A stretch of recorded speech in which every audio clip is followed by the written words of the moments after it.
Greetings. We here at PLD Projects want to make it known that we wholeheartedly support the strikes by both SAG-AFTRA and the WGA against the greedy corporate studio executives. It is a fight for basic human decency. Our reviews, discussions, and critiques are in no way supporting the studios, merely dissecting the art and how these wonderful actors and writers continue to influence us on a daily basis. We thank you.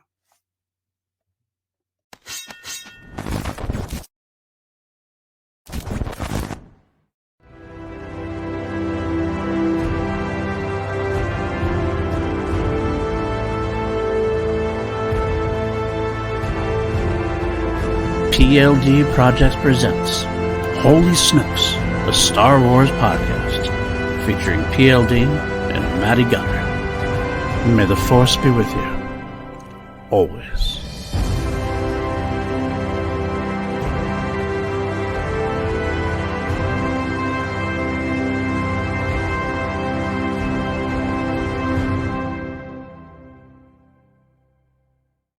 What is happening, everybody? Welcome back to PLD Projects. Welcome back to Holy Snokes. We are 1 week away from the big 2-episode premiere of Ahsoka.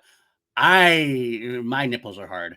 That's all I got to say about that. I am your host, PLD, and with me, as always, is my very special co-pilot, my friend, my compadre, I gotta find new words. That's when I build out every more time. Anyway, Matty Gunner, I would say friend. comrade, but like that implies that we're slightly Russian, and that might not get the algorithm going the right way, or maybe you go into a different way. And talking about your nipples being hard less than 30 seconds into the podcast is that might be a new high for me. I don't know. Come on, your nipples aren't hard at this point. Come on. No, because we're still 7 days away. Okay, like you gotta warm me up first before buy me dinner and a movie first before you take me to bed.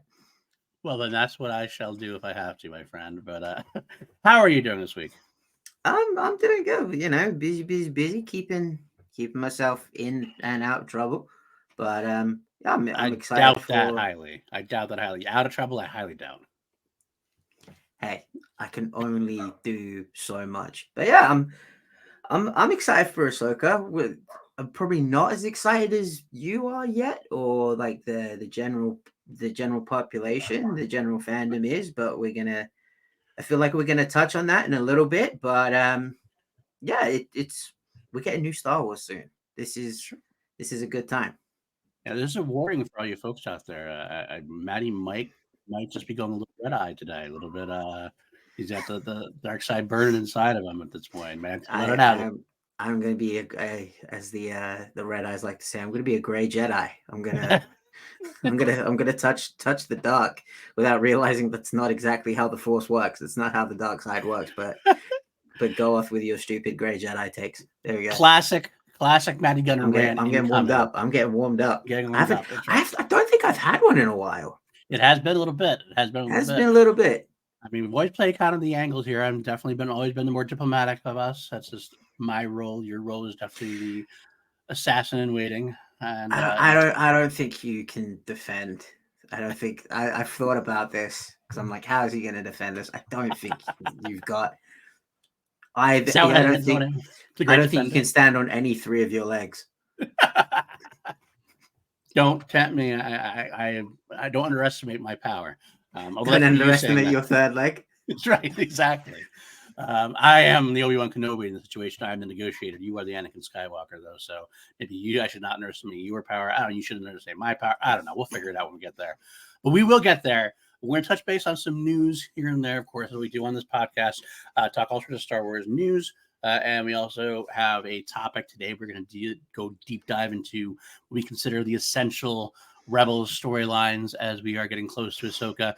I know some of you have started a rewatch. Some of you might not have time for a full rewatch. These are the ones I think you should definitely get a handle on. And I initially said 5. I might go 6 because I that's what I do. I audible. And even that's not going to be enough, though. I like what is this, class action? It may. Hey, that's on hiatus. I'm feeling the need to I haven't done it in a while because it's on hiatus, so I have to like feel the need to fill it in somewhere. That's where my Again, rage you're, around. you're Eddie Guerrero. You just have that need to cheat every time. Hey, win if you can, lose if you must, but always cheat, as the great Jesse Ventura would say. We cheat, we steal. Absolutely. One more thing I do want to talk about real quickly up front. I recorded that episode of Crown Jewels, my Journey into Queen podcast that's going to air on Friday. And I We're announcing it made now, this. huh? We're going to go right into it right now. I made this announcement kind of on that, forgetting in my head because it was late and was tired that this is actually going to air first. So you're going to get this first. The PLD Projects has joined forces with Gilmore Media LLC. Gilmore Media is run by Brad Gilmore. If you know me from the Schmodown days, the boat, he was one of the great announcers for the Schmodown. He ran the rundown, usually warmed up the crowd as well. Great interviewer, great person extraordinaire. And of course, we ran the FCL together. He was the chairman of the FCL, the First Class League. And I was the head writer and assistant guru, whatever you want to call me. I was kind of the right hand man, as he would call me. You were the third leg. I was the third leg, which is definitely my profession in life when it comes to YouTubing. I'm the third leg for Action Industries. I think Christian Harloff would probably call me the third leg of the big thing. Although I don't know who this. Probably Brett Sheridan, probably the second, I guess then. So I'd have to be the third leg there. But then, in this case, in this case particular, Brad Gilmore, who is also well known as for his podcasting, his great Back to the Future podcast, works with the legendary Booker T, WWE Hall of Famer superstar, Best-selling author. Selling author. They have the reality of wrestling they do in Texas. He also does a podcast with him as well, and works in ESPN radios. Everything. Oh, he's a hustler. Brad is a hustler. He's a man who never seems to stay still, and that's a wonderful thing. But he has decided to launch his own Gilmore LLC, Gilmore Media LLC, and he is trying to put together kind of a conglomerate of podcasts, if you will, in a sense of, like, let's get everything together. Better to swim together, try to move forward together in these large ocean of podcasts out there than to try to go at it on our own completely. A Logan Roy of the nerds, if you will. But much nicer. Much nicer. Yeah, way nicer. Way nicer. And it wasn't way more moral as well. Not quite the asshole, but I get what you're saying. So we're going to get, hopefully, I think we're going to make this a big, cool thing. Gilmore Media is going to try to get all sorts of podcasts under the umbrella, so to speak: sports, wrestling, life, Star Wars, movies, comedy, everything you can get. You want to kind of have a presence. This is that first step. And you guys probably actually won't notice much of a difference, to be honest with you. On the YouTube space, really doesn't mean a damn thing. I'm still on PLD Product YouTube. That's not going to change. As far as the audio feed goes, you're still going to be on the same feed. I'm still going to be on the same feed. You can find me there, complete, no big deal. I'm just going to be under that umbrella as far as production values go. And it could be a possibility at one point that Brad, I don't know if I should say this on air. No, I don't think he'll mind. Brad flew the idea of maybe having a super Gilmore LLC super feed also. I'm always going to keep my feed separate completely, but I might have both places. It's just a good way to get audience's attention. Maybe reach some new ears that potentially might not have listened to us in the past. Always good to kind of branch out. And so you guys probably won't notice much of a difference on the audio feed. I might have some ads pop up now and then. That might be part of it. Beyond that, you really don't have to do anything else. You might not even notice anything except for I'm saying it. So, but it's an important bit of news, and who knows what's going to develop in the future. I know a few more names are in talks to join as well. I don't know if Brad's going to have kind of super announcement at some point. Maybe I'm letting the cat out of the bag. But you know what? I don't think he'll listen to this episode. He's not a Star Wars guy. He probably won't listen to this anyway. So don't worry about it. Don't worry about it, Brad. We're all fine here now. Thank you. How are you? But yeah, I just want to make that now. I think it's kind of a cool thing to do. I'm actually very excited to be there. Sell out. PLD is officially sold out to the man. He's officially corporate PLD. This is great. I haven't had as much interactions with Brad as you, clearly. Like you guys work very closely together on the FCL, and you've been in the Schmodown space for a long time together. But the interactions I have had have always been very, very pleasant, very fun, jovial. One thing I can say from an outsider's perspective is the man is a seasoned professional at what he does. like everything he does to a high level of detail, and he has a very high set of standards for himself. And when PLD pitched this to me, because he came to myself, PJ, and Jarvie, he was like, "Look, I'm thinking of doing this. What do you guys think?" It was a no-brainer, because I was like, I met Brad. To me, he seems like a man of integrity. He has a very high set of standards that he sets for himself and the people that he works with. He's professional. Obviously, working with someone with the name value of like Booker T, you got to be pretty damn good at what you do to earn that level of trust from someone like that to, work with them. So absolutely, I'm excited. I'm looking forward to working closer with you and Brad, and doing what we can do to grow the brand. Yeah, and hopefully it'll be a double-edged sword in a good way, or hopefully we'll help each other out, swim together, and go from there. So yeah, any questions you guys have, throw my way. I can answer what I can. I don't know a whole lot. I don't think there's a whole lot. Like I said, not a lot. Not a lot's going to be changing. Hopefully it'll just expand our brand and get us a little more out there into the world, considering that the podcasting world is kind of in a strange place. It's like 1,000,001 COVID. Especially kind of helped a lot of people join the podcast world. So it's kind of hard to sometimes get your brand out there. And so hopefully these swimming together will people help. I'm expecting a Joe Rogan-esque Spotify $10 million deal by the end of this contract. Fair enough. That's fair enough. That's fair enough. But if you are new here, maybe you come here through that. Maybe Brad's mentioned us or not, something. He's going to be posting this as well. Hit that like and subscribe on YouTube as well. It'd be kind of nice to have a little more bolstering here, even though this is really kind of out of the purview of what Brad's trying to do. He's more of the audio side of things, which is fine. But yeah, so hit that like and subscribe. Let us know what you think, and let us know what you want us to talk about on Holy Snokes. We're always looking for more topics. I mean, we will be a little tied up for the next shall we say 7 weeks, I believe. Yeah, because 2 episodes, and then the other 6 after that.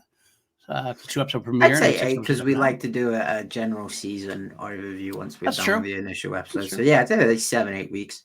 7-8 weeks, we do have our topics pretty much laid out as we're going to be covering Ahsoka. But yeah, after that, we're always looking for more fun topics to talk about, and we always are willing to accept fun suggestions. And we have some guests coming up as well. Should be a lot of fun. I'm not going to announce anything yet, because I don't know how many particulars on them, but we'll know when I know, I'll let you know. All right, let's get into this week's news. Kind of a shorter news break. Obviously, it kind of always feels like it's not a lot of news gets out right before the debut of a new Star Wars event. It's more focused on pushing the upcoming event, Ahsoka, and they are pushing it in the best, or they are pushing it in the best, not the best way, I don't know how, that's the way to say it, the best. They're pushing it very hard, and so there's not a lot of news elsewise that is basically not, go watch Ahsoka. And when your actors and your writers and essentially your entire crew can't promote the show because of the greed of the corporate execs that make, they don't make the show, but they supply the distribution for the show. Right. It's kind of hard to promote it massively. I know they're doing a fan event in LA, and they've got apparently a bunch of influencers are going to be going. Like, they're not doing a premiere, they're doing like a fan event, which is kind of a little scummy. Scummy. It's a little scummy at this point. I don't find anything to be very popular about that at this point. Like, I have no sympathy for I don't have sympathy for the studios trying to find ways to promote things. I have a little bit of sympathy. I don't know how do you say this? Because I feel very much more, my sympathy is much more for the writers and the actors that are on strike, obviously trying to make a living. I feel sorry for the people who put their heart and soul into this show and can't get it promoted properly now because of the greed of the studio executives. I mean, most of them understand what's going on, and they're going to first to say, like I know, like Zolo Marietta from Blue Beetle came out and said, I wish I could promote this.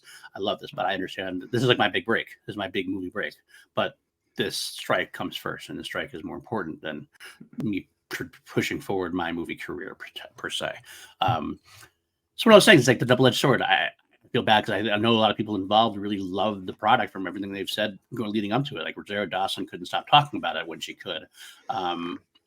It's just the greed of the corporate execs and the studios have led us to this. So it's kind of like it's a double-edged sword, unfortunately. The one that dampens me, and we can move on after this, is we won't properly get to celebrate. We will because we're fans, but like I feel like the company, through their own greed and their own lust for power, as the Jedi would put it, we won't really get to celebrate the last performance of Ray Stevenson. Like it's not going to be as celebrated as huge as it should be. Yeah. Bob Iger, you're supposed to be the chosen one. You're the chosen one. You're supposed to bring balance. Bring balance to Disney Plus, not destroy it. I say that with a little bit of a joke intent. I mean, Bob Iger obviously is someone who I've always publicly supported before this.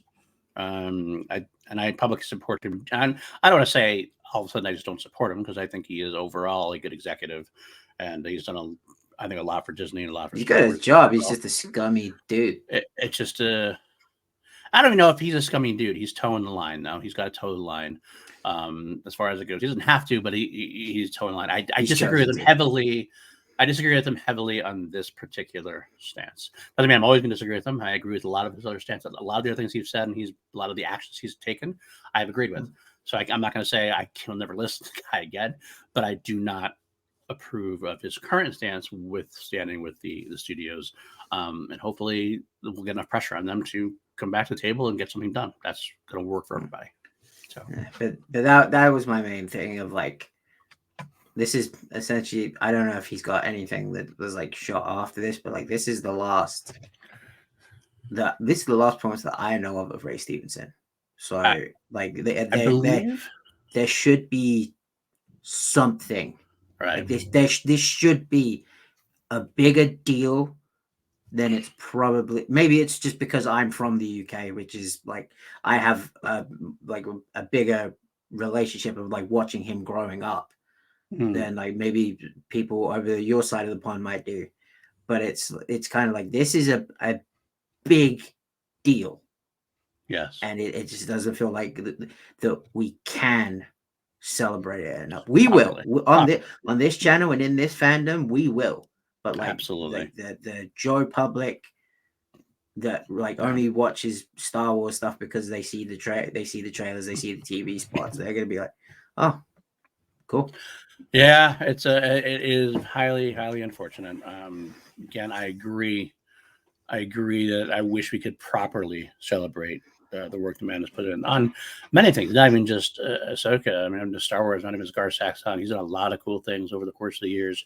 Of course, he was great. He was in the G.I. Joe movies. He was in the Thor movies. He was in RRR, which is phenomenal. He was in Punisher Warzone as Frank Castle. Eli, something I actually really enjoyed. Three Musketeers.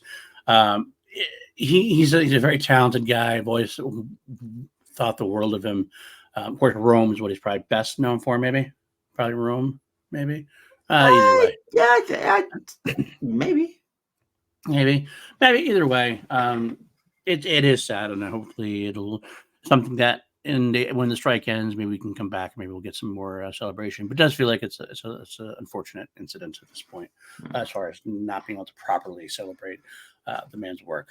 But we can only do so much. We will continue to celebrate it here, and I can't wait to see it. Like every time I see a trailer or a teaser from Ahsoka and seeing him in there, I'm just more and more excited, and I'm hoping.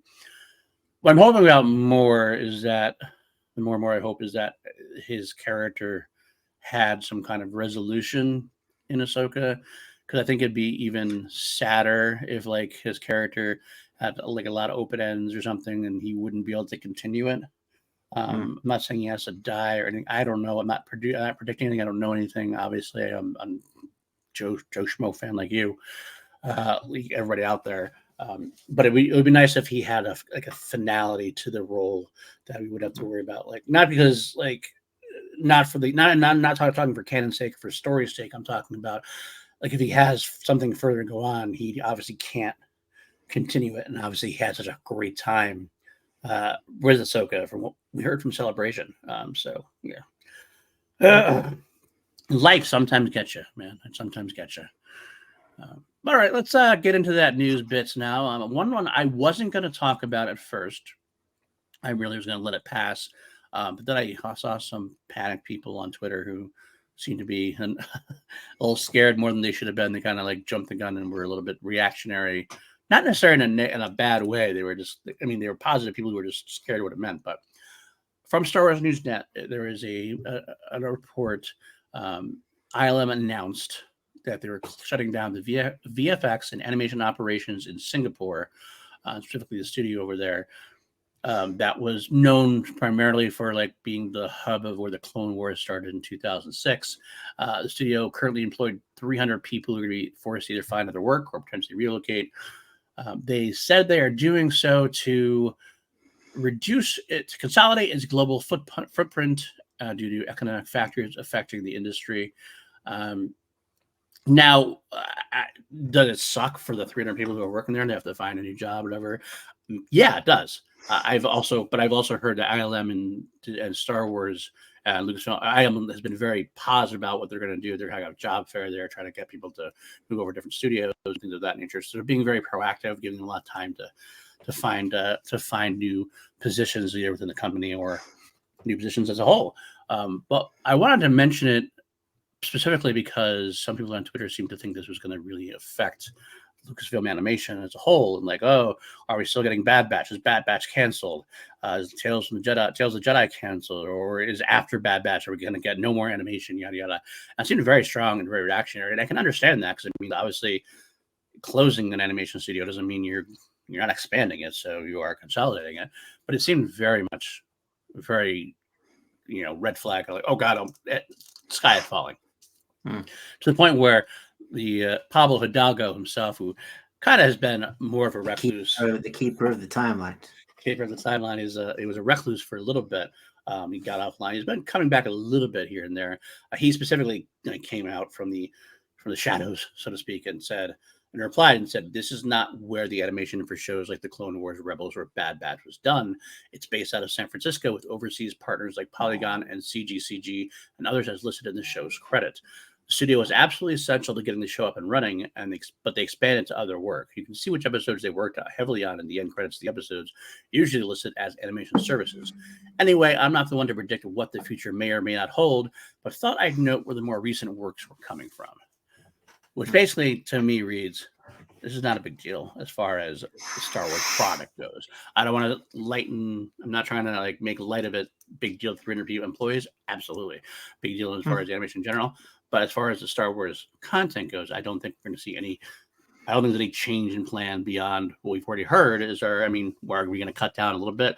Probably, in terms of we're going to cut down everything a little bit. That's what Disney seems to be doing right now. A little more, hopefully, quality over quantity. I'm not that concerned about it, though. What are your thoughts? I'll ask you a couple questions. Okay. How were VFX done, essentially? 9 times out of 10, what are they done on? Computers, how you say? Okay. I'm guessing. Do you have to be in a certain office to access said computer? No, you don't. I believe I saw a stat the other day that said 70% of the workforce is now capable of remote working. Correct. So I failed to see how this signals the end for Lucasfilm Animation. Yeah. That seems really dumb. Like a really stupid thing to say. Really stupid. And I get it's not positive, but at the same time, it's okay, Chicken Little, I think is the best way to put it. Sky not falling, we'll be okay. Chill out. Chill out. Okay, a couple more pieces of news we'll talk about. One kind of cool thing I noticed about Variety put forth this 7-minute long video, and it was a discussion from the sound designers behind Obi-Wan Kenobi. It was Matthew Wood, as well as I don't have the name. I have the quotes from Matthew Wood, but Bonnie Wild was their name. I couldn't remember her. Matthew Wood I only know because I took a selfie with him at Celebration, or the only selfies I've ever taken at Celebration, because I found Matthew Wood walking across the floor and nobody was around him. I'm like, that's Matthew Wood. So I had to go up and express my love for the guy because I do love everything he does. He's phenomenal. I've got a load of selfies from Celebration, just none of them are fit for public consumption. Well, that we'll talk about. Maybe that'll be a Patreon perk at some point. But maybe we'll have to see. Maybe we'll have to have many. We'll have to have many guests on to defend their actions if that's true. That's fair. That's fair. I'm always willing to have people defend their actions as long as it's not me because I'm indefensible. But they basically, Bonnie Wild and Matthew were talking about the Obi-Wan Kenobi sequence with obviously Darth Vader and Obi-Wan when the mask gets shattered and you have Hayden Christensen's voice coming through, James Earl Jones' voice coming through. The mixing of that, obviously that was probably the most, as far as I'm concerned, the most memorable sequence of Obi-Wan Kenobi. At least it's a very memorable sequence. But it was interesting to hear what Matthew Woods had to say, and he stated, we really wanted to make sure Hayden Christensen's performance came. Oh, I'm sorry. Let me cut that back a little bit earlier. We did leave an extra set of time just to work on this one scene. It's a moment where you're seeing the face of Hayden Christensen through the mask for the first time, other than when it was put on him in Revenge of the Sith. We really wanted to make sure Hayden Christensen's performance came through from the day. So we had that very fragile, intimate scene there. But then in the meantime, we also had the voice of James Earl Jones come through. So we tried a really nice blend of those two moments. So we found parts where we could start the sentence off with Hayden, but end it with James. In addition, they mentioned one other quote I wanted to read from Matthew Wood, and then we can talk about the whole thing. You're talking about the idea of the Darth Vader suit being damaged.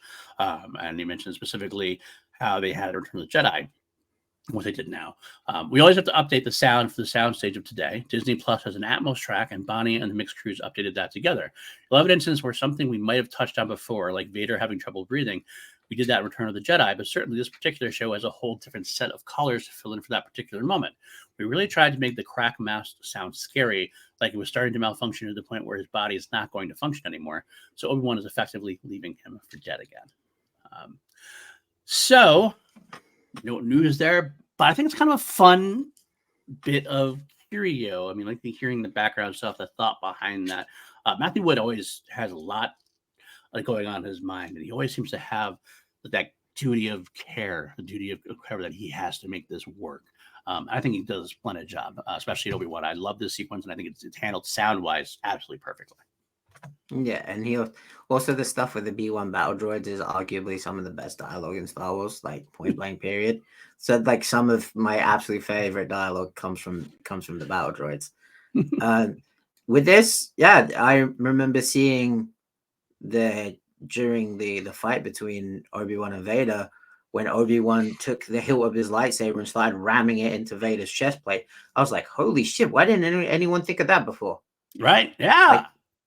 I'd never see that, and I think that was supposed to be like the first time, because Vader at this point had gone on his streak of being terrifying. No one could touch him, striking fear into the hearts of everyone. And then suddenly his old master steps to him, and then just that pounding into the chest plate, that like almost rage-filled beatdown that Obi-Wan hands him, and it's just like you were saying, it was like the machine is essentially malfunctioning. We're not used to seeing Vader in that position. Obviously, like we read the comics, we've seen him in these positions before. Vader's had his ass handed to him a few times, but this was the first time like we're actually, other than Luke, we're actually seeing Vader get his ass kicked on screen, and it's just like, whoa, this is new. Yeah. And the sound was a big part of that for me too. It was like the visuals were great, but like hearing the crack, hearing the malfunctioning, hearing the great mix. Like that was my favorite part, was hearing that Hayden and James Earl Jones kind of go back and forth in a way, and it really helped sell the character that Hayden Christensen, Anakin Skywalker, was the guy behind the mask the whole time. What a great moment! And with that moment, and shout out to my childhood friend Ryan. I don't know if you're listening, bud. I'm going to shout him out here. I told him about how when it's Hayden talking, the light from Obi-Wan's lightsaber is reflected on his face, so it's blue. And then when it switches to James Earl Jones, the light turns red. And I was just like, and apparently that was a complete accident, like a happy accident on set. And I was just like, holy Right. Shit, that's awesome. Brilliant. That's brilliant. Yeah, brilliant. So, all right. That's so that's the other bit of news about that specifically. Couple pieces of Ahsoka news. Then we will get into Maddie's little discussion point. So he's still warming up in the bullpen. Looking good, looking good. So the initial individual episode directors for the Ahsoka series have been named in a Ahsoka briefing. Not officially announced. I believe the original thing was a brief on Reddit, but it seems to have been confirmed, and it matches up with what we've heard. With I thought it was Filoni the whole time. Yeah, I knew it wasn't Filoni the whole time. I knew Filoni wrote everything. But I was actually surprised he wasn't involved in more. And specifically, he's not doing the finale, which does surprise me. I figured he would want to close the door on it. But before we get into that, here's the announcement of it.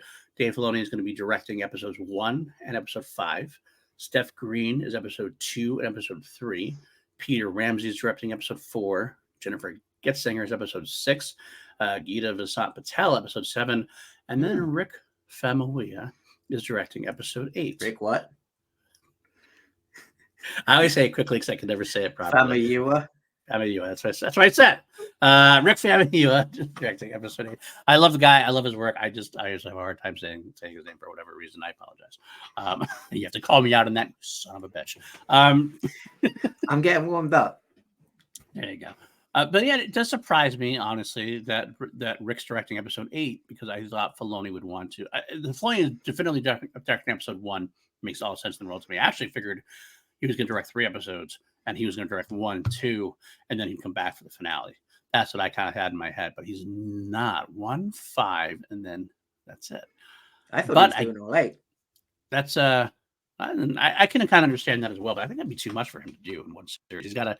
And it comes to this is his first real live action shortening. I mean, Jon Favreau's involved, I believe, but you haven't heard much from Jon in this one. I mean, Jon's kind of there, but I kind of feel like it sounds like Jon was doing Mandalorian season 3 while Dave was kind of doing Ahsoka. That's kind of how it felt like. I mean, it feels like Dave was a little bit hands off on Mandalorian season 3 because he was heavily involved in this. And we're going to find out. So Jon's there and probably assist him, but as his first overseeing project, directing all 8 episodes probably would have been rough for him trying to show run everything and direct everything. But interestingly enough, I'm excited about it. That they continuously show more and more faith in Rick. Obviously, he was tagged on as a producer, was executive producer role in Mandalorian last season, and he directs a lot of the big finales. So I'm excited that they have that kind of continuity since we are kind of making a continuous world at this juncture of the between 6 and 7 universe. I'm excited. I like Rick directing the finale. I like that Dave can be hands off about it because Dave, if there's been one criticism about Dave that I've heard, sometimes he can be a little bit too possessive of his character, like Ahsoka, like everything else. And I'm not even saying it's a wrong thing for him to be. I think he's done very well with everything. Pretty much everything he's touched. But he's bequeathing that to Rick to hit the finale, to hit that final at bat in the bottom of the 9th with Ahsoka. That shows that Dave has a lot of faith in Rick, and shows that we should have a lot of faith in Rick. Do you have any comments on that? What do you think about it? I mean, it's kind of fitting because Rick is kind of like the Ahsoka. If George is Obi-Wan, Dave is Anakin, then that would make Rick Ahsoka. Really, he's the third line in the lineage. So it's kind of like Dave passing on his baby to who is potentially going to be his student. Yeah, absolutely. Oh, cool. Well, I do think that's cool, and we'll talk more about this obviously next week because next week is first episode of Ahsoka, directed by Dave Filoni, and the second episode directed by Steph Green. All right, let's move on. And then we have one more piece of news about Ahsoka. Now, Ahsoka's been dropping teasers left and right, little TV spots left and right. Yes, I can feel your anger. One of the ones, some people might say it's too much, but one of the ones I want to talk about that I think was actually a cool thing. We discussed the idea of they're trying to figure out new ways to promote the show, give or take, without the strike capacity and everything else. They actually had kind of a cool, I want to call it a behind the scenes look at Ahsoka, although those are usually saved for after the show is out. This was done before the show. It was based on, there's the Great Master and Apprentice spot that we saw a little bit ago, that we think that's one we reacted to on this episode, on this show. I loved that spot. But basically took that spot and kind of expanded it out to have these conversations with many people behind the scenes, with Dave Filoni, with Jon Favreau, with Carrie Beck, with Kathleen Kennedy a little bit, just talking about different ideas about how Ahsoka came to be, about how Dave Filoni came to get involved as far as the live action things go, and with Rosario Dawson about the character. And it was a great 7-minute video, and it was one of my favorite pieces of recent Disney Plus Star Wars content, or YouTube Star Wars content, showcasing what's sorry, real quick, I didn't mean to interrupt you. Has it got like is there like a picture in it of like a young Dave working on the character, and it talks about how Ahsoka has become an important character to the Star Wars universe? There's stuff there's stuff like that. I in there think I've seen that. I want to say, I don't know where I saw it. It might have been at Celebration. That rings a lot of bells in my head. Maybe it is. That'd be great if it was. Or they use some of the footage from it. I don't know. I know that Jon Favreau talks about Ahsoka, and he talks about George and Dave. And I talk about how George Lucas visited on the set of Mandalorian when Dave was directing. And he had this great moment of George like looked at John and looked at Kathy, like all like proud papa of his apprentice, of how Dave was doing and what Dave was getting right, as we were talking about. That was a good moment. Carrie Beck talked about the different Masters Apprentices we've seen, of course, from Qui-Gon to Obi-Wan, Obi-Wan to Anakin to Ahsoka, talk about Vader and Palpatine, and they talked about how Ahsoka and Sabine are going to be kind of the next entry into that, which more and more, I really hold my hat on, by the way, just to interject something really quick. I still don't believe Sabine is going to be force sensitive. Like there's that line in there from Shin Hati, where she says, "You have no power" to her, even though they're dueling.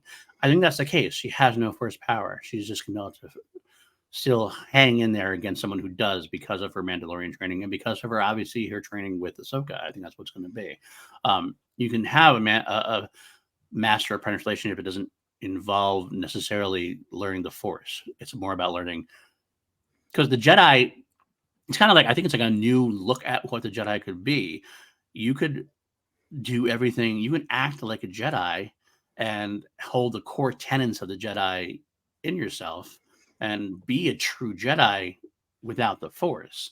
Yeah, you don't get the full sense of a connection. It's the faith versus religion argument, right? Like you can have these values of faith, but not be, succumb to the organized religion.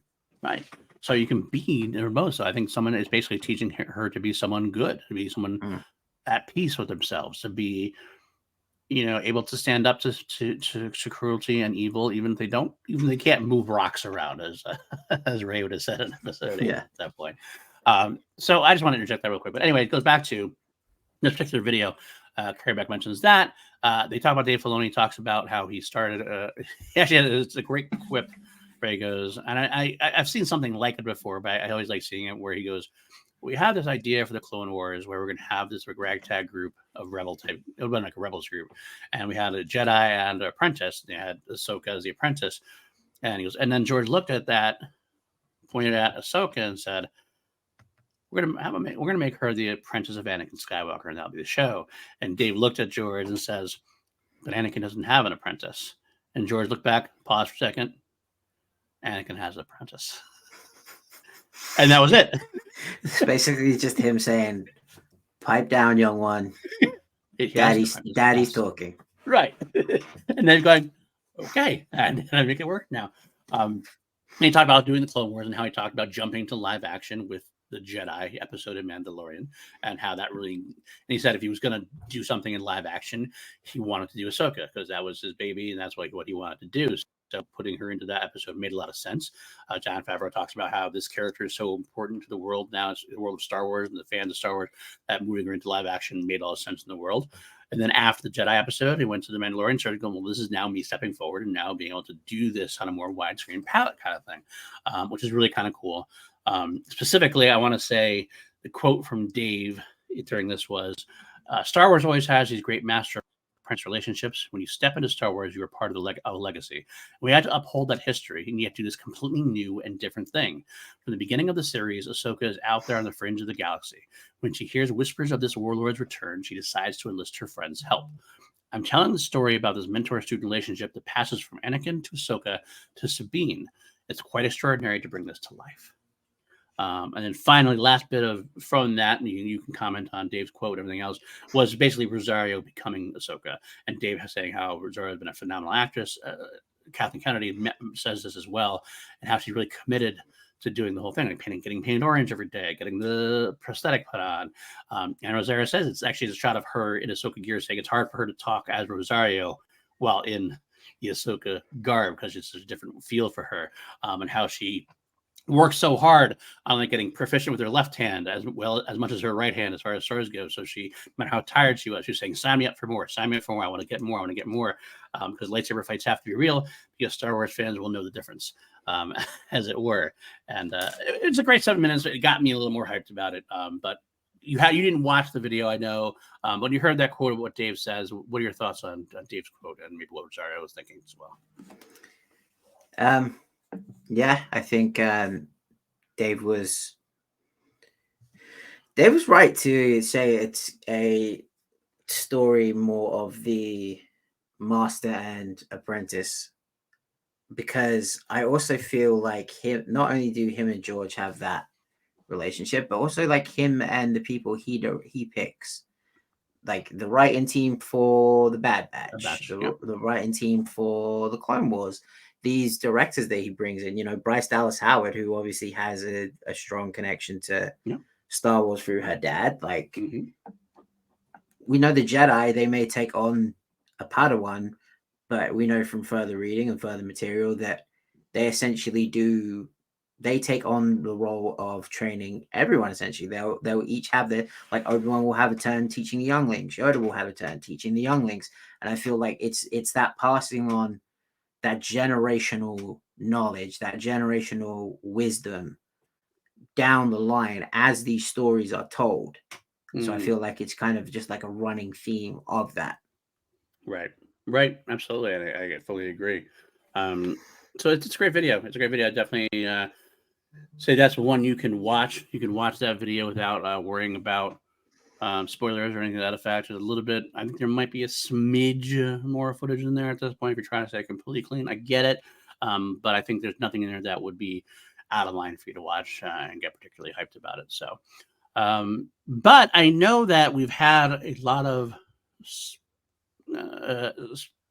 teasers, TV spots, whatever you want to call them, for Ahsoka being released almost on the daily, or at least every other day. And I know Matty has something to say about it. So, Matty, the floor is yours. I'm calling in the bullpen. Doors opening. How about it, my friend? There's a reason that I have now chosen the red lighting. As you can see above my head, the Death Star hanging, looming, because I'm about to touch the darkness. Disney, spend more money paying your actors and paying your writers and less on the marketing, because I do not need this rammed down my throat day after day after day. You've got us. Like, we were involved, we were in from day dot. As soon as this series was announced, boom, we're watching. How do I put this without losing my temper? Why the Is there hell? a spoiler involved? Should we say something about the spoiler here? Yeah, okay, yeah, good point. I'm gonna give you guys 5. There is mine actually could be a pretty fucking big spoiler. So you got 5, 4, 3, 2, 1. why the fuck would you put in the tweet, here is a clip of Hayden Christensen voicing Anakin Skywalker with new dialogue? Why? Did they actually tweet that out? Yes. I didn't see the tweet. I actually didn't see that tweet. I mean, I knew about the clip. I watched that clip, and I got from other places as well. But I didn't know they actually tweeted out like that. Oh, Wow. yeah. Was it Star Wars? Or was it Disney? Was it Star Wars? Star Like Wars. the site? Okay. And I was just like, okay, we know that there is a chance he might be in this show. There is a chance he might not. But strong indicator is that he is going to appear at some point in the show. Why the hell would you put a quote that could potentially be used in the show of a moment that could be absolutely massive? Because that's not the same line that he says in Tales of the Jedi. It's a completely different line. Mm-hmm. Why would you use that in promotional material? That's such a powerful moment that would be like, if that came up in the show and that's the first time I heard it in the show, and I get that it's partially my own fault because I should have had it muted, I should have had it blocked, I shouldn't have been on Twitter that day, shouldn't have been whatever. But I'm just like, why do they feel this need to just be like, here is everything, we need you to watch this show, here is everything. Like that was the one thing, like using it, because now if that quote gets used, if that dialogue gets used, I'm gonna be like, okay, cool, I've heard that. If I'd have like not heard that in a TV spot and I'd have heard that line in the show, I would have been bawling. Like I would have gotten such an emotional reaction out of that. And now it just feels like it's not ruined because it's still going to be cool, but I'm just like, I'm going to expect it. I'm going to know it's coming. So my rebuttal, and I don't necessarily disagree with you. You don't. I can see it in your face. I can see it. I can see it in your eyes. You know I'm right. My thoughts on this are as such. I did not see Star Wars tweet. I couldn't find the Star Wars tweet itself. I definitely heard about it from somebody. I got it more. I believe I was spoiled more from YouTube reactors. Nothing else. Like I went to YouTube and I was like, oh, Anakin, blah blah blah. I'm okay, but I watched the teaser and it did get me hyped up. Would I have rather have seen that in the show itself at this point? Yeah, because we're only a week away. And that I agree that like hearing that first thing would have been phenomenal, especially if, as I kind of figure, I mean, this is not spoiler because I don't know in whatever he's as far as his involvement. I don't know how much it is. It might be very small involvement. That might be it. This might be the only thing he does. Really, who knows? But I don't think it would be. I think there's probably at least a little more to it. I hope so. Here's the rebuttal I make, and this is the reason why they did it. I'm not saying it's the right reason. I'm not saying it's but as a studio, I can understand why there is a great concern out there amongst people in general. Ahsoka as being too far inside baseball for the general audience. The general audience, this is Rebels season 5. The general audience wasn't watch Rebels. They didn't watch Clone Wars, the animated stuff. They don't even barely know who Ahsoka is. So that's that girl. I think she's the pat. And we're jumping right in, and they can tell me. I mean, Dave and everybody can tell me all they want that this is. Oh, people can jump in, no problem. You don't. Do you have to have watched Rebels? No, you don't have to watch Rebels. I think that's a little bit of bullshit. I think it's something they have to say because they don't want to scare off people. But if you don't have the background of Rebels, I think you're going to be a little lost. I do. Can they make it so it works still? Absolutely. But I think there's some panic here. So the panic is we need to draw in the casuals. We need to draw in the casual fans of Star Wars who have no idea who Ahsoka is. How can we do that? Anakin Skywalker's in this fucking show. Hayden Christensen's in the show briefly. Here's a clip of Hayden Christensen being in the show and what he means to Ahsoka. that's why the Master Apprentice promo was put out as well. I think this is kind of like they're trying to connect Ahsoka to the overall Star Wars world in a way for as far as the casuals go. As far as we go, it's probably the most connected Star Wars show there is. It's probably the most connected show there is. But I think that's why they did it. So it was more for the casual. It unfortunately hurts the big fans that we are that don't need it. We are in from day one and would have liked to have this as a surprise. So do I hate it? Yes, I hate it. Do I kind of understand where they're coming from? I kind of do. I don't like it. I don't love it. But I kind of understand it. Listen to this, man. He signs up for a network and suddenly he's defending the bloody streamers. Look, okay, I see your point. Here's my counter to the counter. In a 30-second TV spot, no one's going to know the difference between Hayden Christensen and Matt Lanter. Use the Matt Lanter clip. Cut it in with videos of Anakin Skywalker as Hayden as Anakin. Use the Matt Lanter clip from Tales of the Jedi. That ruins nothing. And it's a 30-second, it's a 30-second TV spot. Joe Average isn't going to be like, "Oh, that wasn't Hayden Christensen." They just be like, "Oh, cool, that must be Anakin." To a degree, yes, but you look at the YouTube space, like there's I mean, I say there's casual, there's hardcore fans. There are some in between fans who still aren't quite sold on it, but and to those fans even, it's the Hayden Christensen of it all. That's kind of the warm story. Hayden Christensen's return to the Star Wars universe. He's getting well known again. He's getting well liked for his Star Wars thing, even though he went through such shit back in the prequel days. His return to Obi-Wan was probably the most talked about part of Obi-Wan. Even like Ewan coming back was a big deal, but then when Hayden was announced coming back, I was like, holy shit, that's fucking awesome. So they're trying to capitalize on that. Hayden Christensen still stuck around. He's still out in Star Wars with you and everything else. I think that's part of it. But now everyone's going to be like, when's Hayden showing up? When's Anakin going to get there? When we're going to get through episode 1, there's going to be no Hayden. Episode 2, there's going to be no Hayden. Everyone's going to be like, oh, this show is terrible just because there's no Hayden Christensen. Could well be that way, and I hope it's not the case. So what I will say is I appreciate your rant, understand your rant fully, and I even to a degree agree with it. I actually agree with your rant. I don't like the idea that we had it. I think they should have left this off.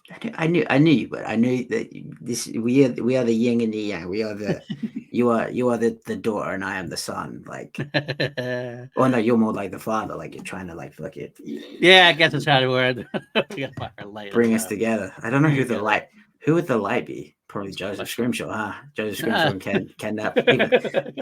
I think you and Ken are more like the father, but yeah, I'm just like I'm over it. I'm so because they're gonna do it with the Acolyte, and that's the one where I'm just like, if anyone so much as ruins a frame of that show for me, I will exercise my legal right to boot you in the leg.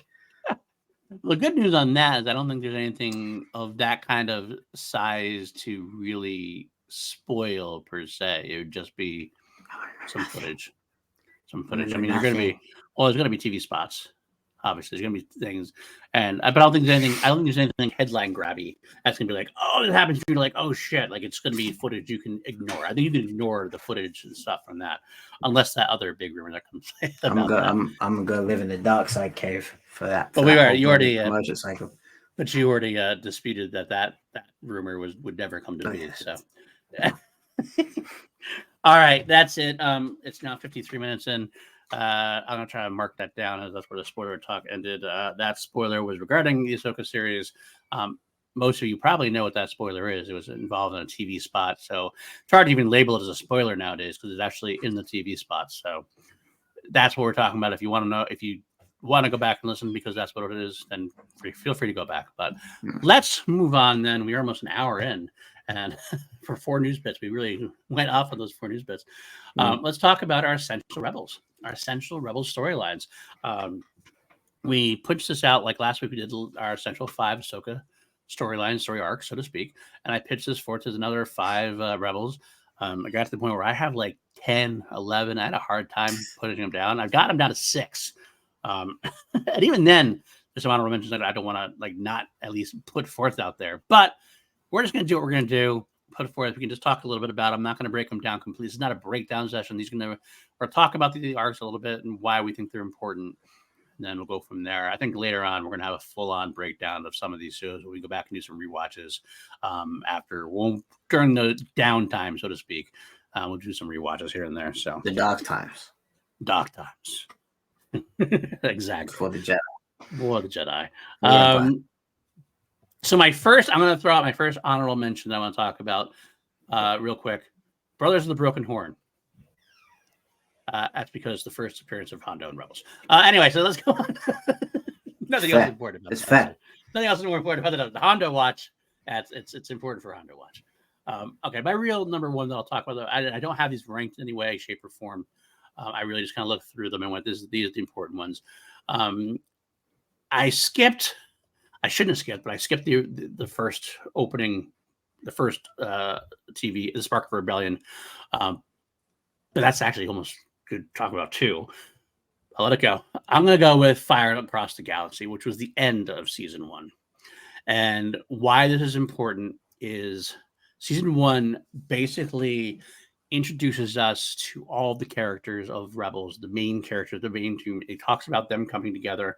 We learn quickly about Kanan being a former Jedi Padawan. We learn that Ezra is force sensitive and he's training and everything else.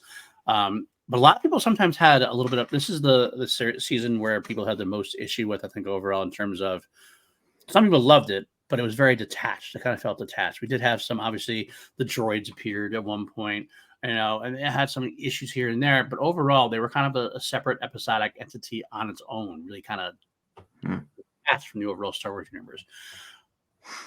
Now, at this point, by the end of season 1, with Fire Across the Galaxy, well, now, that's where it all came together.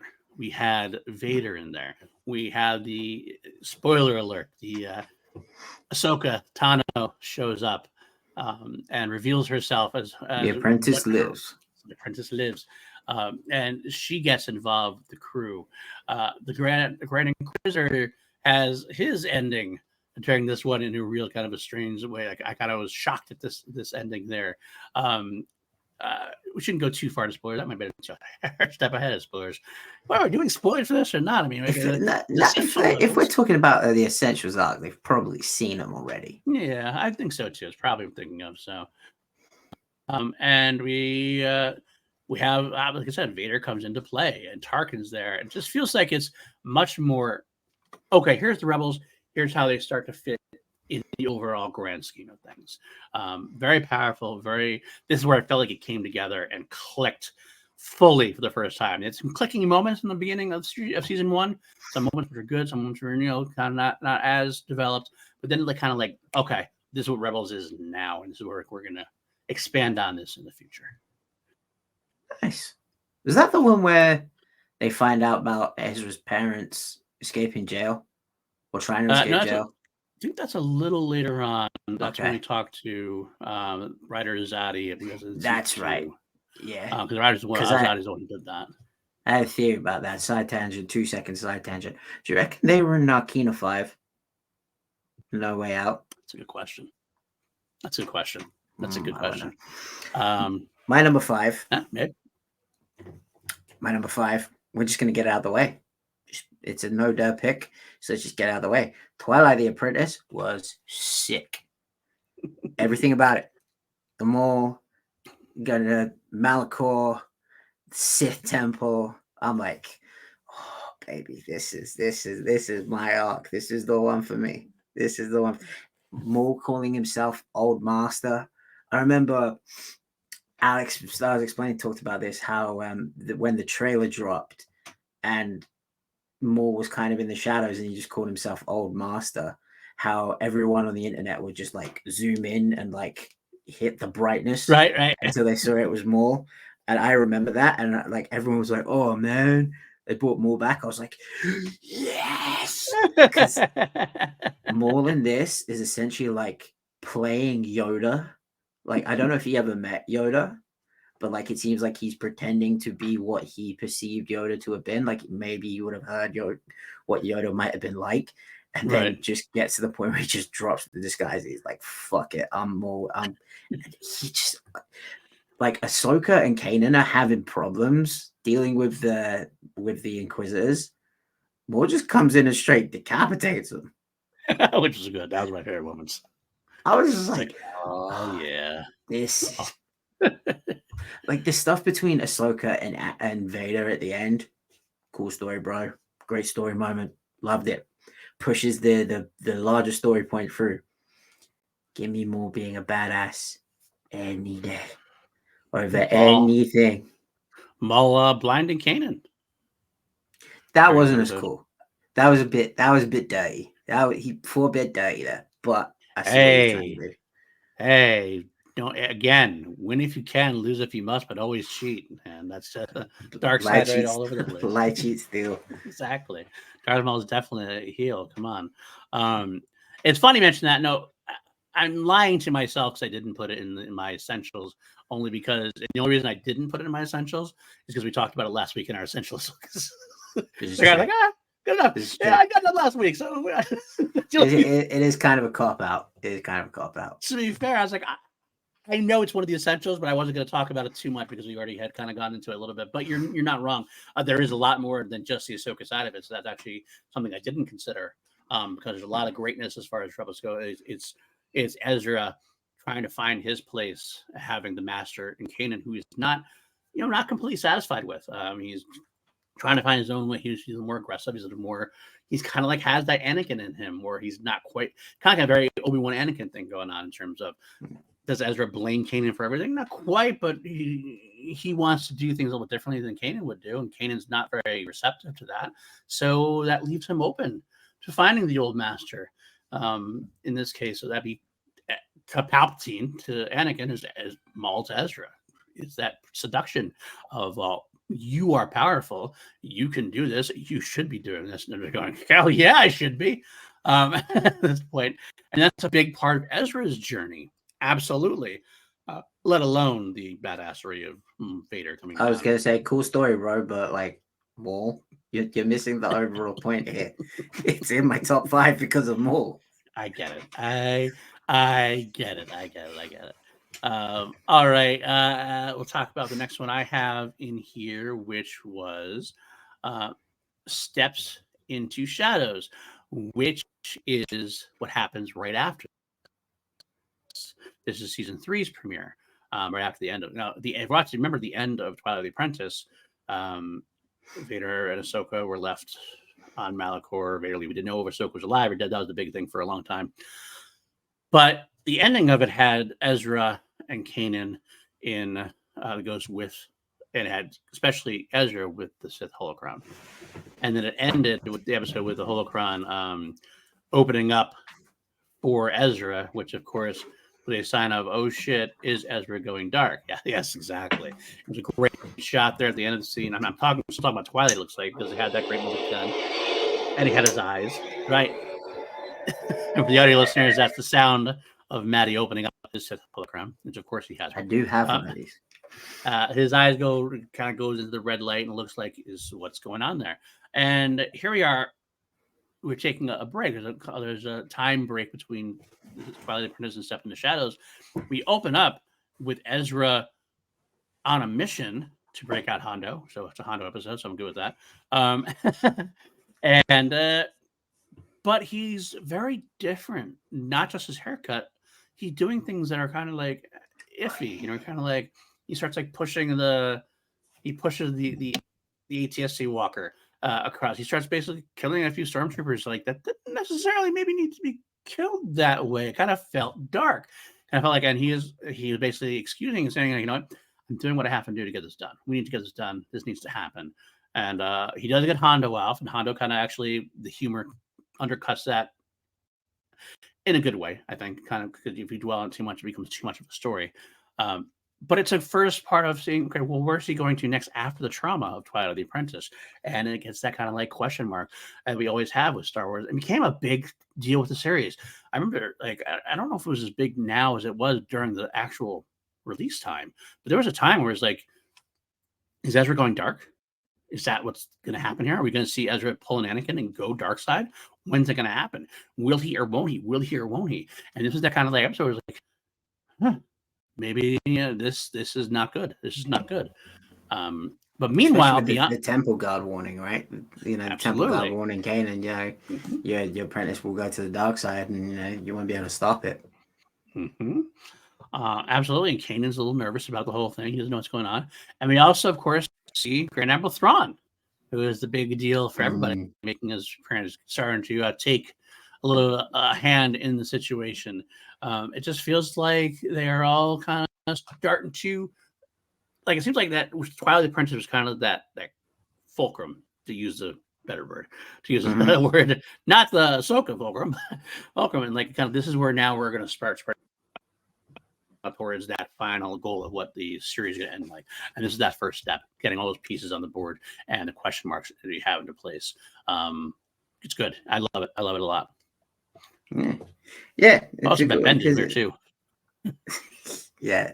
Love Bendu. I do love the Bendu. God, that's good. God, I had a great conversation about the Bendu today, which like really got me thinking. Maybe we should do like something on the Bendu and the father and everything someday. Wouldn't mind that. We'll put a pin in that. Yeah. My number 4 is the whole. I love how you've got like all the episode names and everything. I've only got one because some I picked a single episode, which could be an arc. Some of them I picked like a character arc.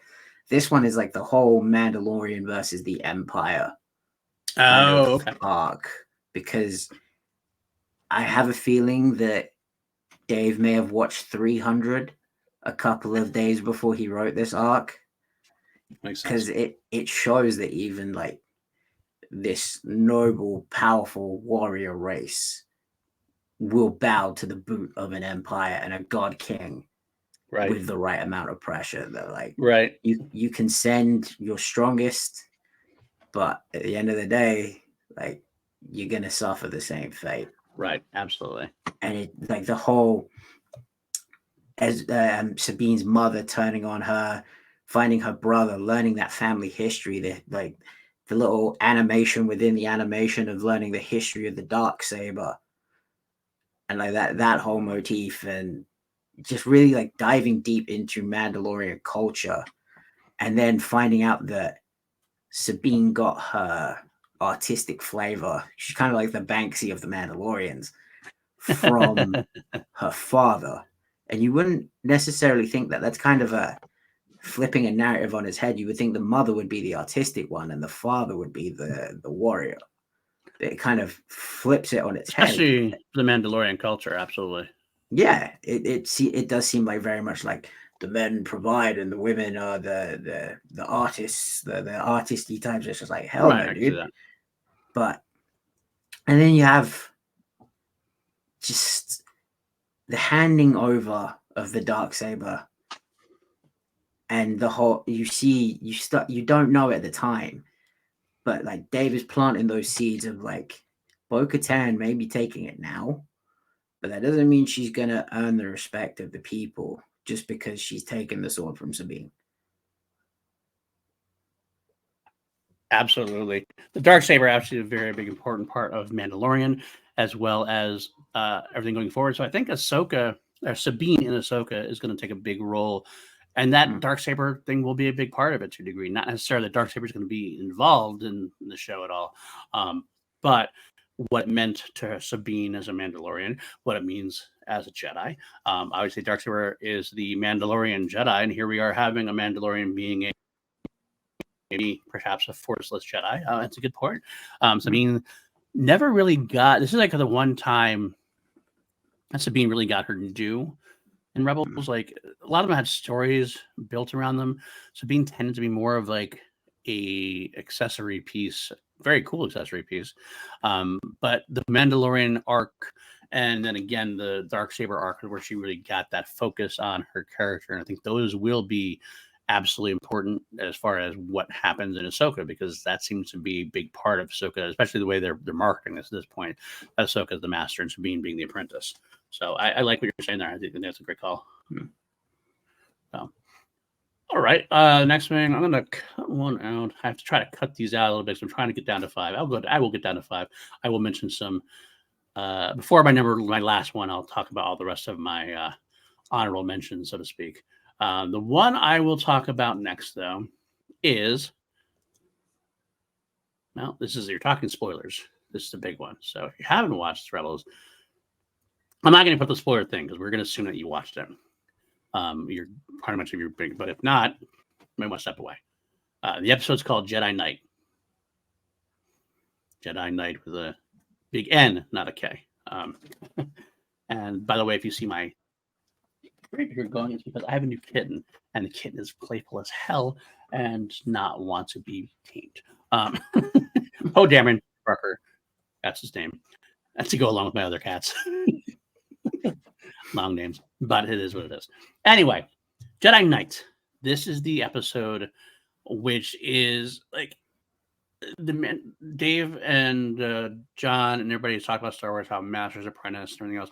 There's certain tenets in Star Wars that happen, that need to happen, and it's all part of basically how mythology works, storytelling works. And of course, Joseph Campbell's mythology was a big influence on Lucas, also with all the Kurosawa films and everything else. But one of the main tenets of that mythological soundboard, or how it goes, is that the mentor character has to die or leave in order for the hero and on the hero's journey to take that step forward and become the hero that he wants to be or needs to be or is destined to be. In Rebels, Kanan is the master, Ezra is the apprentice, Ezra is the hero's journey. If you can say Rebels is about any one character, and it's tough to do because it's about a Rebels group, but I think you have to say Ezra's the focused, and Ezra makes the most of the journey, shall we say. Mm-hmm. It's his arc that makes the most journey of the show. Kanan's sacrifice in this episode to save Hera, his love, and Ezra and the rest of the crew is sad. It's powerful. It's amazing. It's one of the most touching things I've seen in Rebels, and the music is phenomenal. Shout out to Kevin Kiner, as always. I can't say enough about Kevin Kiner's music. The whole episode leading up to it and leading into that story, Kanan having his goodbyes with Hera before they finally dedicated their love to each other, so you knew that was going to be bad. That's always a bad sign. That's a bad sign. That's just a bad sign right there. But Kanan sacrificing himself was that first step in Ezra being on his own and having to figure things out without the mentor. He still had a family. He still had Hera, who's a general. He still had a big brother in terms of Zeb. He still had a sister as far as Sabine goes, even if he wanted more. He still had a crazy, kooky cousin, Chopper, who's now going to be very much as far as his development goes. I think Chopper's, what was it Dave said once? He said, like, R2's like the faithful puppy and Chopper's the cat. That could be right. That could be absolutely right. I think it makes sense when you're hearing my cat going on down here. I got a little Chopper beneath me at this point. I should call him Chopper. But yeah, this is why that episode means the world to me, and I think it's very essential. It's very essential in Ezra's journey, which is very essential to Rebels overall. Yeah, I mean, it's one of the first moments where I was like, I love you, Dave, but fuck you, Dave. The moment I hated it was just because, say what you want about Dave Filoni being formulaic, it hits every time because as soon as you see someone start professing their love, you're like, that son of a bitch is gonna do it, isn't he?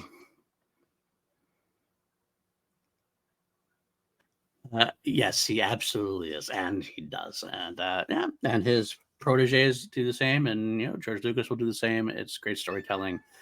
But it's very tough. It's very tough. But that's my essential. What about your next essential piece? It is the entire character arc. I'm cheating a little bit here, but so are you. So you allow it. The entire character arc of the namesake. Well, he's not the namesake of the show, but he's like the show mascot. The entire character arc of Hondo Ohnaka. Going from being the pirate to just like the honorable scoundrel because of the relationship he picks up with Ezra. And I feel like it's almost a continuation on what probably would have happened if him and Obi-Wan had continued to meet and interact. But you have the youthful innocence and that spunk, that fire that Ezra brings, that maybe reminded him, he even the moment where he's just like, I had a Jedi, my best friend was a Jedi. I was a Jedi sympathizer too. It was just like,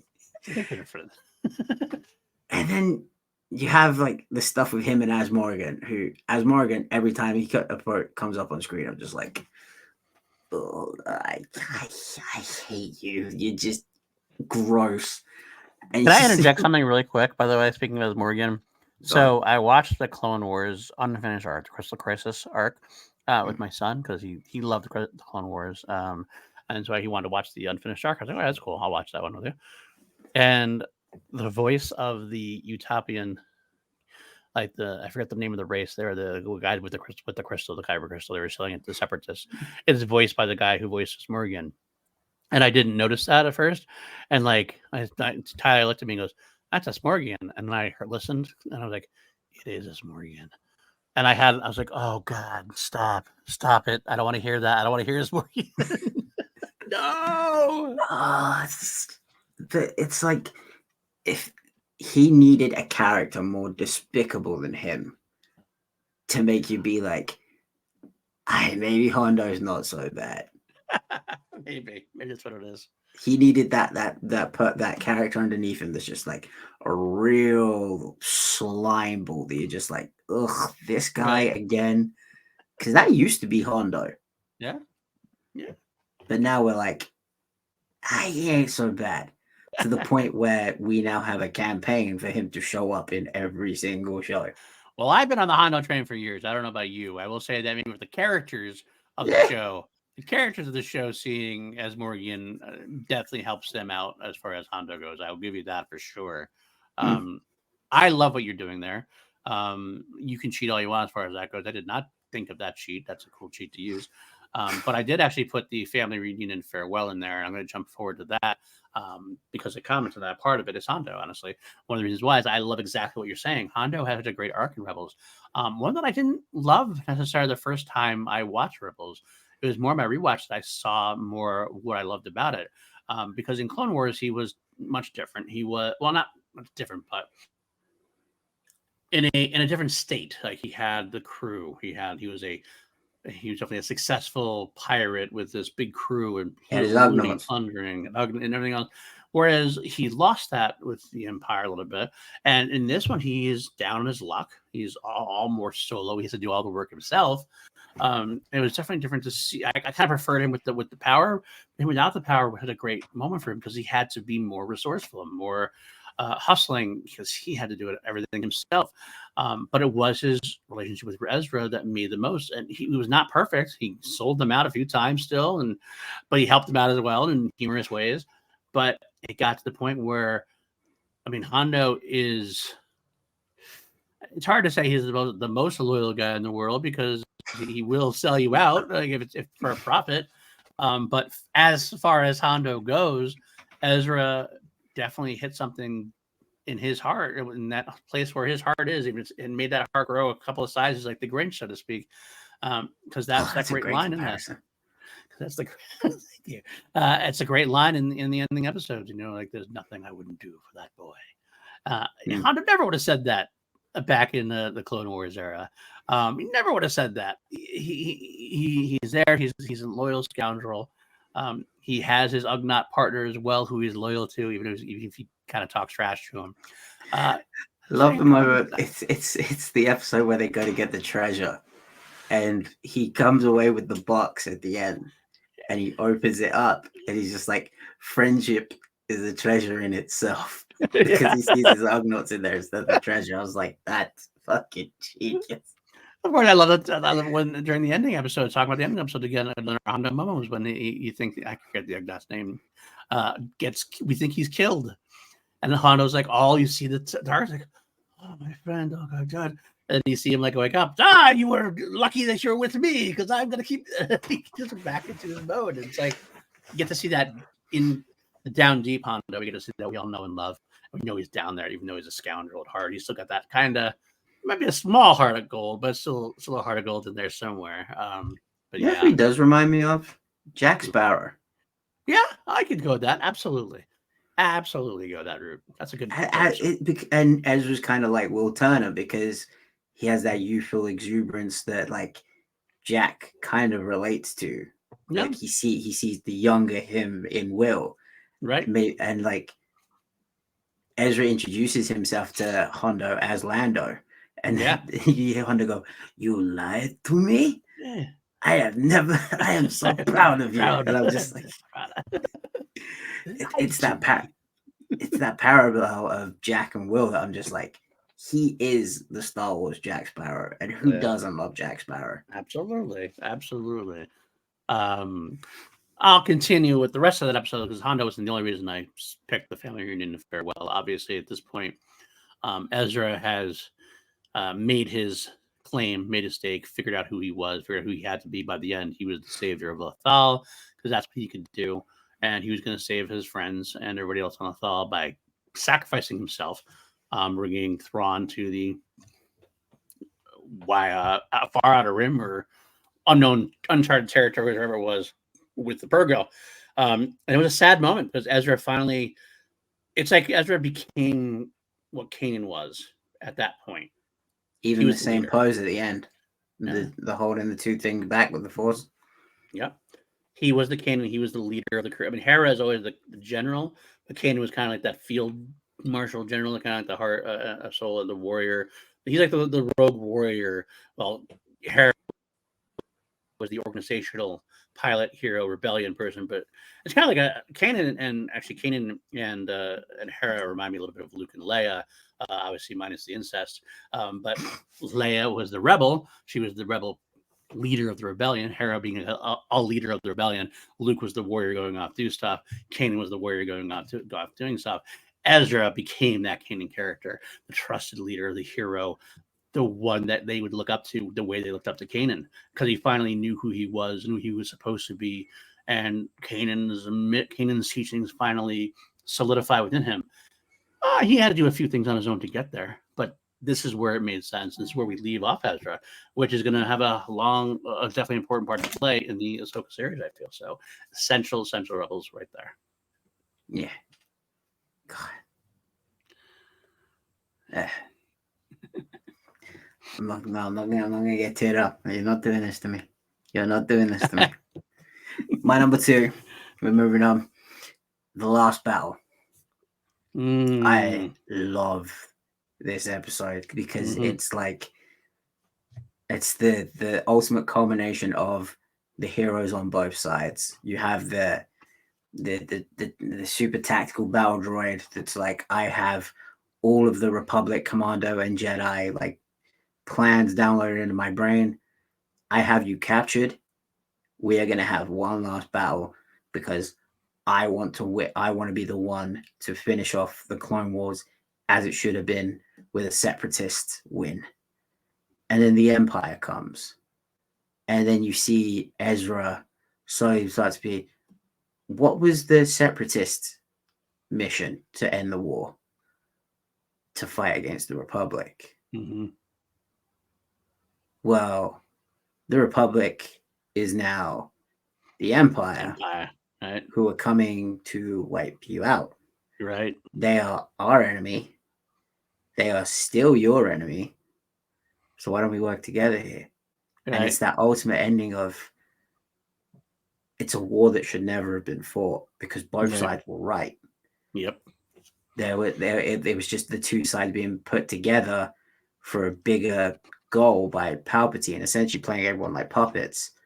And then they realize that at the end, it's also there's that mistrust between Kanan and Rex with like both of them, and it's like they come together through their individual traumas because obviously at the start Rex is very jumpy about Kanan, and he's like, look, I get it, we screwed up, we good soldiers follow orders, we screwed up, and Kanan has every right to be mad at him because he essentially lost everything because of the clones, not because of the battle droids, because of the clones. And it's the moments where it was a really emotional moment when Rex says, "Thank you, General," and Kanan just looks at him and he goes, "Sorry, thank you, Kanan."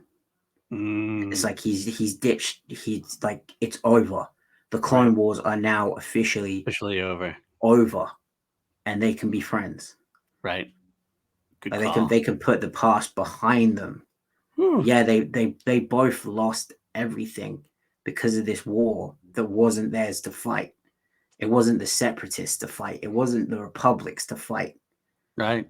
But they both lost everything from it. Wow. That's a great one. I didn't even think of that one when I thought about when I was looking at it. Not a lot of people bring that one up. No, you're right, and it's not something I think of very often. But every time I watch the episode, I do love it for the same reasons you do. I don't know why it doesn't stick with me as much as some of the others, but overall, like, it does mean a lot.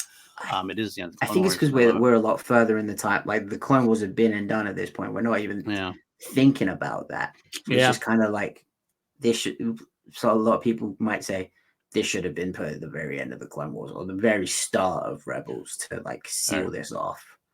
All right, fair. Before I do my last one, then I want to just throw out 3 honorable mentions that I'm not going to go into depth on at all. I just want to, for some reason or another, I didn't fit in here. One of them actually is very similar to yours in terms of, I don't know, this one is not necessarily essential to the story, but it's an essential character one. It's the honorable ones. Zeb and Callus being trapped on the moon together. Great one.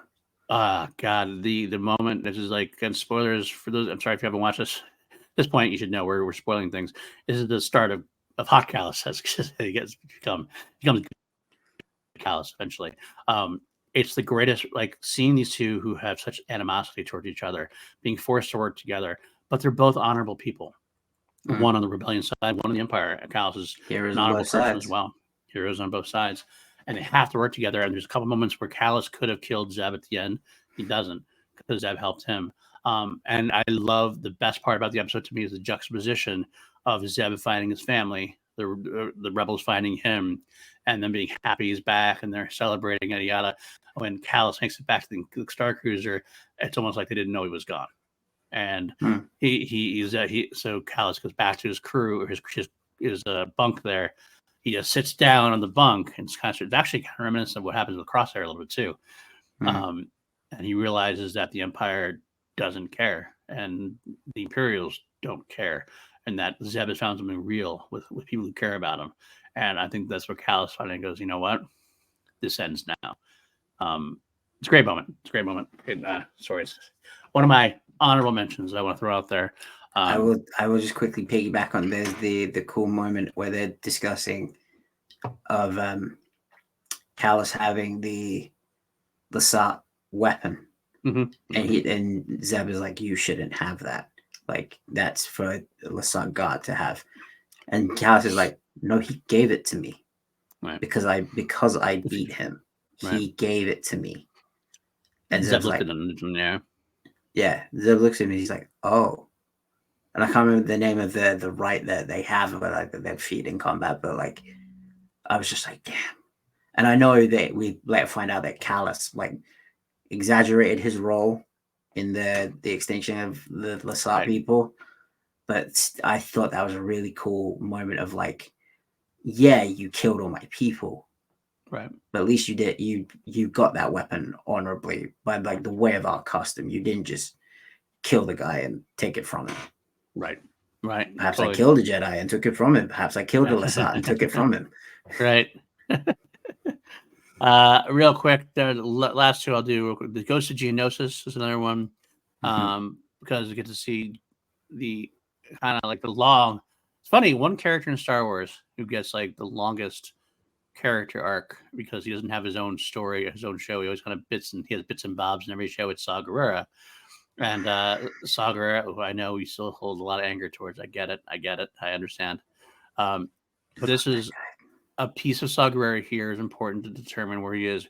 It's also important for Ezra and Sabine, who Ezra, especially in this episode, sees like where it's almost like this is an alternative for him. And at in a time where Ezra's trying to learn the difference between light and dark, between what side he's going to go, he's trying to be a little impulsive, trying to be aggressive. To a way, Saw's methods could almost seem like a draw to him. Like it almost seemed like maybe that's the way to go. He gets stuff done. But at the same time, he sees how he treats the Geonosian, and he doesn't like that at all either. So it's kind of like a good check for Ezra, so to speak, as well as for Saw. So I can say good one. Maybe not essential, but good. The final honorable mention before I get into the last one is Twin Sons. Hold your thought. Okay. Save it. Save it.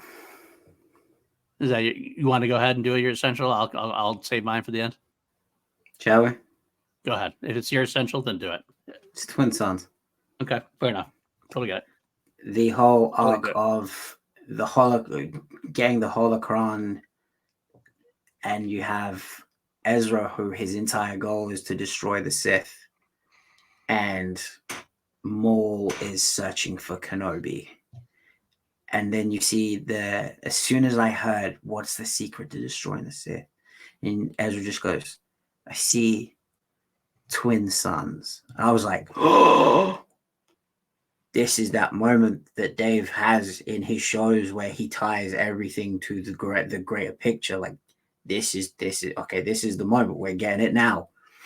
Right. I did not expect it to culminate in such a beautiful ending for my favorite character. Like I would love for Maul to go on. I would love for Maul to show up 10,000 more times in the future. Right. But it had to come to an end at some point, and I thought it was cool at first. Then I heard Sam Witwer talk about it, how Obi-Wan goes from his young pose to the Qui-Gon pose to the lure Maul in, and then he goes to the Alec Guinness pose. And I was just like, oh my God, it's just the little subtle moments of storytelling like that you don't even think of until someone like Sam Witwer tells you.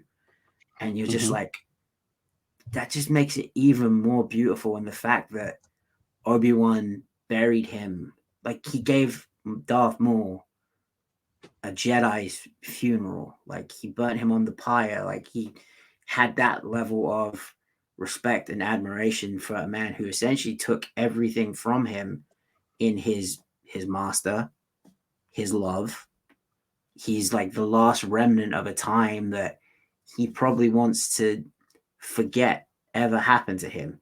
And he still shows him that respect of burning him like he would his equal, someone who he respects as his equal.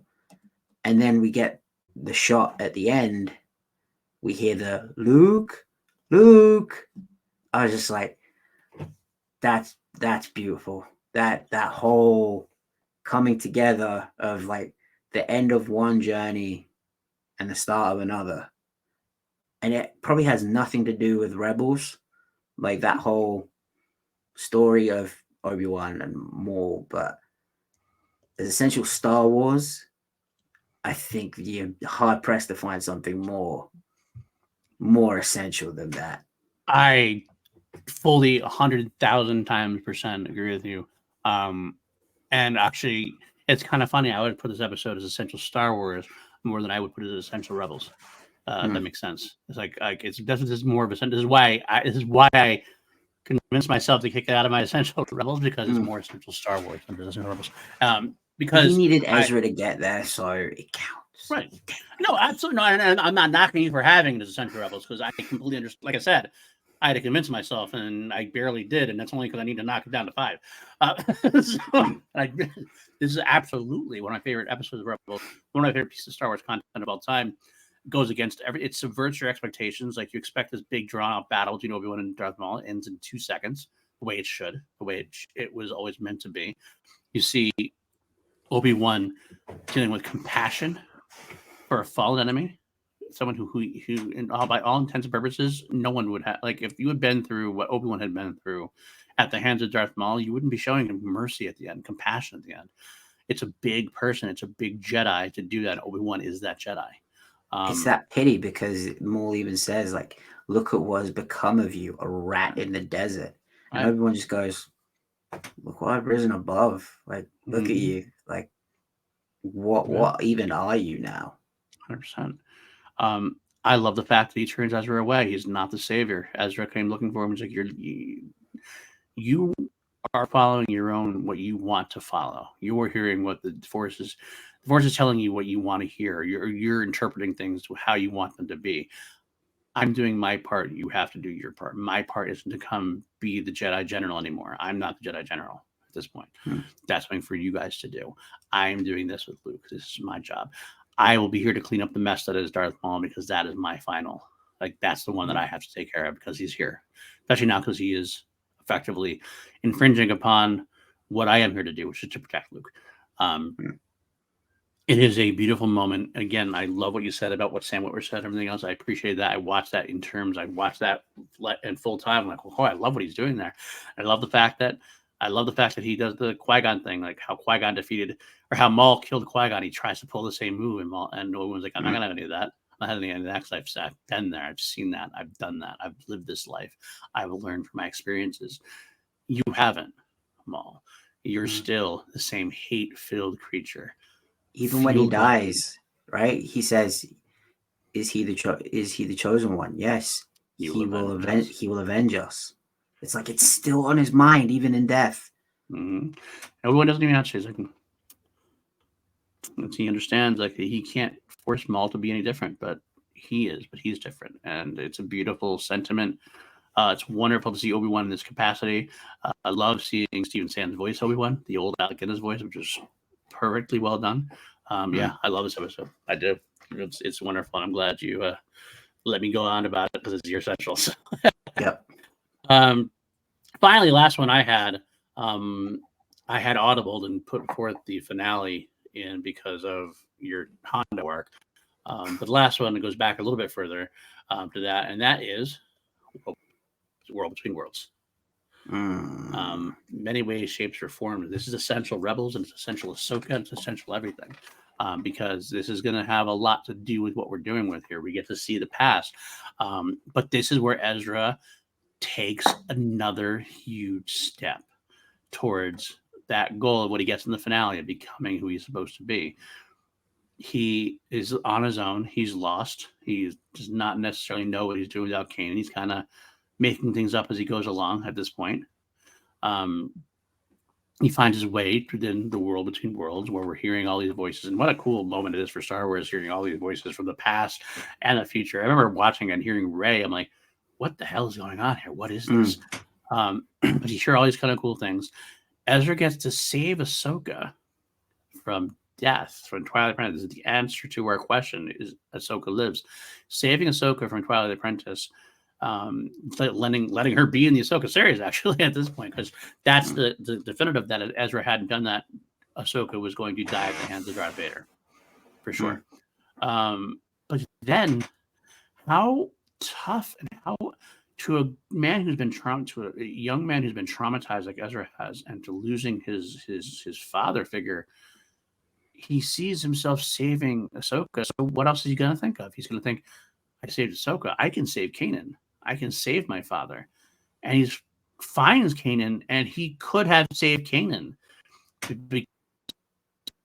Ahsoka's wonderful way of getting through to him, he took that step and made the right call in letting Kanan go. I mean, there's a little bit of Ahsoka's like, if you take Kanan out of there, the explosion's going to take all of you. You're all going to be dead. And it's like, that's not what Kanan would have wanted. You wouldn't even be here. And that's not what's going on. You have to let Kanan made the sacrifice knowing what he was doing. You have to honor that sacrifice. And you have to step away. And Ezra's never been one to step away. He's never been able to deal with to step away. So he has that mature moment where he says, he lets it happen. And he's like, this is what I have to do. And it's such a moment of maturity that it's hard to, again, if Ezra is the focal point, if Ezra is the hero's journey, this is that step that goes, okay, I know who I am. I know who I have to be. Let's start moving towards that end game piece now at this point. And of course, leads to a great confrontation with Palpatine, and Ahsoka's there with him all along the way. How come he couldn't go? How come he couldn't fit through the door? That's a good. I'm not sure. I'm not really sure on that. I don't think because he didn't have a door there. He was using the connection with Ezra and the Force to maybe find a way through to jam his way through. But I don't think his fire got through. I don't know. That's kind of one of those vague things, which maybe doesn't have to be explained. But is it like a vampire? Like he has to be invited through to cross the threshold? That could be. That could be. I don't know. Maybe. But either way, that's my Essential Rebels listed there. That's the finale of my role. Do you have any honorable mentions you want to touch base on? No, I just want to expand, and that was a really great explanation of why that is your essential. And I want to add to it. Also, he was tempted by Palpatine to get the one thing he's always wanted, his parents back. Yeah. So not only does he have to let go of Kanan, he has to let go of the fact he's never going to see his parents again. He has that choice of like he can take the easy route and get what he's always wanted and have his parents back. Right.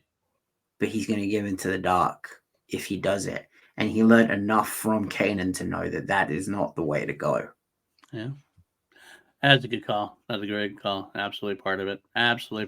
So, all right, folks, that's going to do it for this week, I believe. That was another fun episode, Matty. I appreciate it. You're always so fun to talk Star Wars with, so it's always good to be here with you. And again, next week, I'm hyped. Matty's getting there. Next week, we'll be talking the season premiere, the 2-episode premiere of Ahsoka. Probably be light on news that day because it's going to be a longer episode for sure.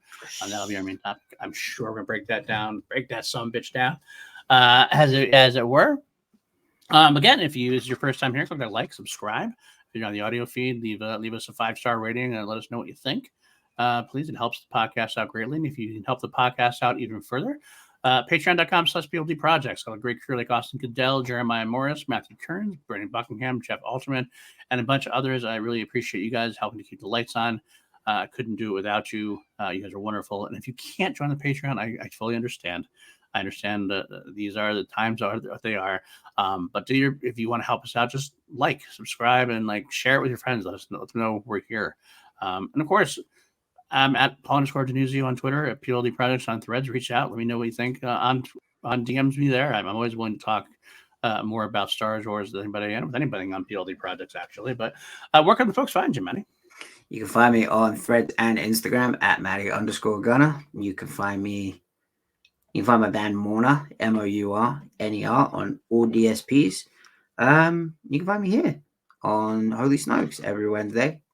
And yeah, now that I've had my rant, I think I'm good. I think I'm ready. All right. We're ready. Stay tuned. Of course, everything on PLD Projects has to offer. We got Crown Jewels coming up this week, Friday. We are doing the Millionaire Waltz, which is a great song from Day of the Races album. We also got a review coming out next week. We're back, taking another extra week off because of my traveling plans. We're back on season 1, episode 3. Got Holy Snokes. We're diving into the Friday the 13th series. We did set our episode on part 1. Next week we'll do part 2. And the Harristons episode 2 should be coming out by the end of the month. I'm working hard on that. And I think that's it for now.